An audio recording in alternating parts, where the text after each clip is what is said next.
दिल्ली विधानसभा की कार्यवाही एक बार फिर सुर्खियों में है और इस बार मामला सिर्फ तकनीकी विवाद तक सीमित नहीं है। यह बहस सवाल उठा रही है कि आखिर केजरीवाल की सरकार में दिल्ली की जनता का पैसा कहां गया। विधानसभा अध्यक्ष विजेंद्र गुप्ता और विपक्ष की नेता आतिशी के बीच सीएजी रिपोर्ट की जांच को लेकर छिड़ी बहस ने अरविंद केजरीवाल सरकार की नीतियों की असलियत को उजागर कर दिया है। आतिशी का दावा है कि पीएसी इन रिपोर्टों की जांच नहीं कर सकती, लेकिन विधानसभा अध्यक्ष ने उनके इस तर्क को न केवल खारिज कर दिया बल्कि जनता की नजरों में यह सवाल भी छोड़ दिया, क्या ये बहस असल में केजरीवाल सरकार के घोटालों को छुपाने की कोशिश है। जब जनता के पैसों की बर्बादी और नीतिगत लापरवाही के आरोप सामने आते हैं तो ऐसे विवाद सिर्फ नियमों की व्याख्या भर नहीं रहते हैं, ये सीधा सीधा जनता के अधिकारों से जुड़ा सवाल बन जाते हैं। क्या है पूरा मामला बताएंगे आपको विस्तार से, लेकिन उससे पहले आयुन भारत डिजिटल को सब्सक्राइब कर लीजिए। नमस्कार, मैं हूं आपके साथ तनीषा भारद्वाज और आप देख रहे हैं आयुन भारत डिजिटल। दिल्ली विधानसभा के गलियारों में इस वक्त एक दिलचस्प और अहम जंग छिड़ी हुई है। पीएसी की शक्तियों और भूमिका को लेकर विपक्ष की नेता आतिशी और विधानसभा अध्यक्ष विजेंद्र गुप्ता आमने सामने हैं। ये मामला न केवल लेजिस्लेटिव प्रोसेस की एक्सप्लेनेशन का है बल्कि इसके केंद्र में है जनता के पैसों का हिसाब किताब, सरकार की नीतिगत नाकामियां और सत्ता के गलियारों में पनपती इरेगुलरिटीज।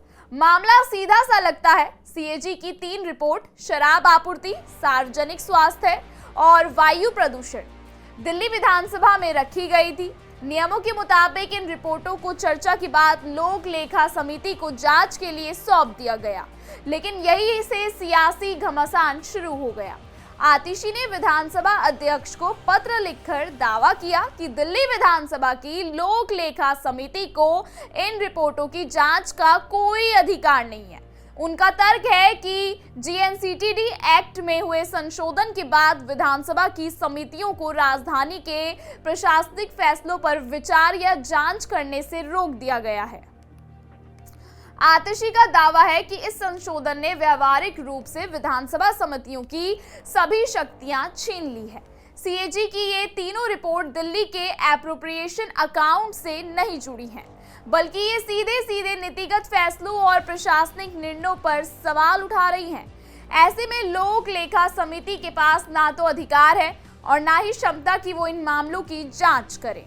लेकिन विधानसभा अध्यक्ष विजेंद्र गुप्ता ने आतिशी के दावों को पूरी तरह से बेबुनियाद बताते हुए सख्त जवाब दिया। गुप्ता ने संसद और विधानसभा की परंपराओं का हवाला देते हुए साफ कर दिया कि लोक लेखा समिति विधानसभा का ही विस्तार है और उसका संवैधानिक कर्तव्य है किसी भी वित्तीय अनियमितता, घाटे और निरर्थक खर्चों की जांच करना।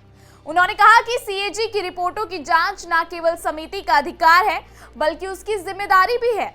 विजेंद्र गुप्ता ने आतिशी के पत्र में उठाए गए तर्कों को गलत बताते हुए कहा, किसी भी अनियमितता जिससे सरकारी खजाने को नुकसान हुआ हो या हो सकता हो, उसकी जांच विधानसभा द्वारा की जाएगी, जिसने इसे मंजूरी दी है और लोक लेखा समिति इस काम को संविधान के तहत और विधायी प्रक्रिया के अनुरूप करेगी।